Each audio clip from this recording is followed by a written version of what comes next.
ನಮಸ್ಕಾರ. ಇವತ್ತು ನಮ್ಮ ಮುಂದಿರುವ ಮಾಹಿತಿಯನ್ನ ನೋಡಿದ್ರೆ ಒಂದು ದೊಡ್ಡ ಪ್ರಶ್ನೆ ಮೂಡುತ್ತೆ. ಟಿವಿಯಲ್ಲಿ ನಾಳೆ ಮಳೆ ಬರುತ್ತೆ ಅಂತ ಅಷ್ಟು ಖಚಿತವಾಗಿ ಹೇಳ್ತಾರಲ್ಲ, ಅದು ಹೇಗೆ? ಹೌದು, ಅದು ಎಲ್ಲರಿಗೂ ಬರುವ ಸಾಮಾನ್ಯ ಪ್ರಶ್ನೆನೇ. ಅಂದ್ರೆ ವಿಜ್ಞಾನಿಗಳು ಏನಾದ್ರೂ ಮ್ಯಾಜಿಕ್ ಮಾಡ್ತಾರಾ? ಬನ್ನಿ, ಈ ವಿಶೇಷ ಚರ್ಚೆಯಲ್ಲಿ ನಾವೆಲ್ಲರೂ ವೆದರ್ ಡಿಟೆಕ್ಟಿವ್ಸ್ ಆಗಿ ಈ ರಹಸ್ಯವನ್ನ ಭೇದಿಸೋಣ. ಖಂಡಿತ. ಇಲ್ಲಿ ಮ್ಯಾಜಿಕ್ ಏನೂ ಇಲ್ಲ ಗೊತ್ತಾ? ವಿಜ್ಞಾನಿಗಳು ಕೇವಲ ಊಹೆ ಮಾಡಲ್ಲ, ಬದಲಾಗಿ ಕೆಲವು ವಿಶೇಷ ಸಾಧನಗಳನ್ನು ಬಳಸಿ ನಿಖರವಾದ ಮಾಹಿತಿಯನ್ನ ಕಲೆ ಹಾಕುತ್ತಾರೆ.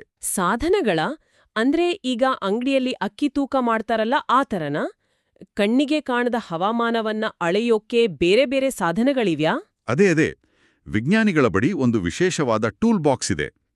ಉದಾಹರಣೆಗೆ ಗಾಳಿಯ ಬಿಸಿ ಅಥವಾ ಚಳಿಯನ್ನ ಅಳೆಯಲು ಥರ್ಮೋಮೀಟರ್ ಬಳಸ್ತಾರೆ. ಓ, ಆ ಥರ್ಮೋಮೀಟರ್ ಟ್ಯೂಬ್ ಒಳಗಡೆ ಇರೋ ದ್ರವ ಬಿಸಿಯಾದಾಗ ಮೇಲಕ್ಕೆ ಹೋಗುತ್ತಲ್ಲ, ಅದೇ ತಾನೇ? ಕರೆಕ್ಟ್. ಅದರಿಂದ ನಮಗೆ ಉಷ್ಣಾಂಶ ಎಷ್ಟು ಅಂತ ಗೊತ್ತಾಗತ್ತೆ. ಮತ್ತೆ ಗಾಳಿಯ ಒತ್ತಡ ಅಂದ್ರೆ ಅದು ನಮ್ಮನ್ನು ಅಗೋಚರವಾಗಿ ತಳ್ಳುವುದನ್ನ ಅಳೆಯಲು ಬ್ಯಾರೋಮೀಟರ್ ಬಳಸ್ತಾರೆ. ಅರೆ ವಾವ್! ಗಾಳಿಯ ತಳ್ಳುವಿಕೆಯನ್ನು ಕೂಡ ಅಳೆಯಬಹುದಾ? ಹೌದು. ಈ ಬ್ಯಾರೋಮೀಟರ್ ನಮಗೆ ಏರ್ ಪ್ರೆಷರ್ ಎಷ್ಟಿದೆ ಅಂತ ಹೇಳುತ್ತೆ. ಇನ್ನು ಮಳೆಯ ವಿಚಾರಕ್ಕೆ ಬಂದ್ರೆ, ಮಳೆಯಲ್ಲಿ ಎಷ್ಟು ನೀರು ಬಿತ್ತು ಅಂತ ಅಳೆಯೋಕೆ ರೇನ್ ಗೇಜ್ ಅಂತ ಒಂದು ವಿಶೇಷ ಕಪ್ ಬಳಸ್ತಾರೆ. ಸರಿ, ಹಾಗಾದರೆ ಗಾಳಿ ಎಷ್ಟು ವೇಗವಾಗಿ ಬೀಸುತ್ತಿದೆ ಅಂತ ಹೇಗೆ ಗೊತ್ತಾಗುತ್ತೆ? ಅದಕ್ಕೆ ಅನಿಮೋಮೀಟರ್ ಅಂತ ಇನ್ನೊಂದು ಸಾಧನ ಇದೆ. ಕಂಬದ ಮೇಲಿರುವ ಕಪ್ಪುಗಳು ಗಾಳಿಗೆ ತಿರುಗುತ್ತವಲ್ಲ, ಅದೇ. ಓಹೋ, ನಾನ್ ನೋಡಿದೀನಿ ಅದನ್ನ. ಹೌದು. ಹಾಗೆ ಗಾಳಿ ಯಾವ ಕಡೆಯಿಂದ ಬರ್ತಿದೆ ಅಂತ ತೋರ್ಸಕ್ಕೆ ಚಾವಣಿಯ ಮೇಲಿರುವ ವಿಂಡ್ ವೇನ್ ಸಹಾಯ ಮಾಡುತ್ತೆ. ಇಷ್ಟೊಂದು ಸಾಧನಗಳ ವಿಜ್ಞಾನಿಗಳು ಇವೆಲ್ಲವನ್ನು ಒಮ್ಮೆಲೆ ನೋಡಿ ನೆನ್ಪಿಟ್ಕೊಳ್ತಾರಾ? ಇದು ತುಂಬಾ ಕಷ್ಟ ಅಲ್ವಾ? ಇಲ್ಲ. ಅವರು ಈ ಎಲ್ಲ ಮಾಹಿತಿಯನ್ನ ಪ್ರತಿದಿನ ಒಂದು ಕಡೆ ಬರೆದಿಡ್ತಾರೆ.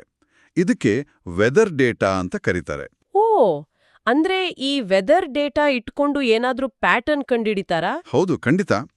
ತುಂಬಾ ದಿನಗಳ ಕಾಲ ಇದನ್ನ ಗಮನಿಸಿದಾಗ, ಉದಾಹರಣೆಗೆ ಜುಲೈ ತಿಂಗಳಲ್ಲಿ ಹೆಚ್ಚು ಮಳೆಯಾಗುವ ಒಂದು ಪ್ಯಾಟರ್ನ್ ವಿಜ್ಞಾನಿಗಳಿಗೆ ಗೊತ್ತಾಗುತ್ತೆ. ಅರ್ಥ ಆಯ್ತು. ಈ ದತ್ತಾಂಶವನ್ನಿಟ್ಕೊಂಡು ವಿಜ್ಞಾನಿಗಳು ಒಂದು ದೊಡ್ಡ ಸೈನ್ಸ್ ಪಜಲ್ ಬಿಡಿಸ್ತಾರಲ್ವಾ? ಹೌದು.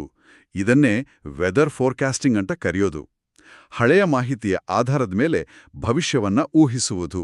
ಆದ್ರೆ ಇದರಿಂದ ಸಾಮಾನ್ಯ ಜನರಿಗೆ ಏನುಪಯೋಗ?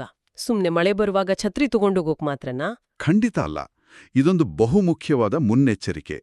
ನಮ್ಮ ರೈತರಿಗೆ ಯಾವಾಗ ಬೀಜ ಬಿತ್ತಬೇಕು ಅಥವಾ ಮಳೆ ಬರದೇ ಇದ್ದಾಗ ನೀರು ಉಳಿಸಬೇಕು ಅಂತ ಇದು ಸಹಾಯ ಮಾಡುತ್ತೆ. ಕರೆಕ್ಟ್. ಮತ್ತೆ ಸ್ಕೂಲ್ ಬಸ್ ಡ್ರೈವರ್ಗಳಿಗೆ ಮಂಜು ಅಥವಾ ಮಳೆ ಇರುವಾಗ ಸೇಫ್ ಆಗಿ ಬಸ್ ಓಡಿಸಲು ಇದು ತುಂಬಾ ಮುಖ್ಯ ಅಲ್ವಾ? ಅದೇ. ವಿಪರೀತ ಬಿಸಿಲಿದ್ದಾಗ ಮನೆಯಲ್ಲೇ ಇದ್ದು ಹೆಚ್ಚು ನೀರು ಕುಡಿಯಲು ಕೂಡ ಈ ವರದಿಗಳು ನಮಗೆಲ್ಲ ನೆರವಾಗುತ್ತವೆ. ಅದೇ ಒಂದ್ವೇಳೆ ದೊಡ್ಡ ಚಂಡಮಾರುತ ಅಥವಾ ಪ್ರವಾಹ ಬಂದ್ರೆ ಏನ್ ಮಾಡೋದು? ಸುಮ್ನೆ ಬಚ್ಚಿಟ್ಕೊಳ್ಬೇಕಾ? ಇಲ್ಲ. ಅಲ್ಲಿಗೆ ಡಿಸಾಸ್ಟರ್ ಮ್ಯಾನೇಜ್ಮೆಂಟ್ ಕೆಲಸ ಶುರುವಾಗುತ್ತೆ. ಬಾಹ್ಯಾಕಾಶದಲ್ಲಿರುವ ಸ್ಯಾಟಲೈಟ್ಸ್ ಮೂಲಕ ಅಪಾಯವನ್ನ ಮುಂಚೆಯೇ ತಿಳಿದುಕೊಳ್ಬಹುದು. ಅಂದ್ರೆ ಜನರಿಗೆ ಮೊದಲೇ ಅರ್ಲಿ ವಾರ್ನಿಂಗ್ ಕೊಡ್ತಾರೆ ಅಂತನಾ? ಹೌದು. ಈ ಅರ್ಲಿ ವಾರ್ನಿಂಗ್ ಸಿಕ್ಕಾಗ ನಾವೆಲ್ಲ ಪ್ರಿಪೇರ್ಡ್ನೆಸ್ ಮಾಡ್ಕೊಳ್ಬೋದು.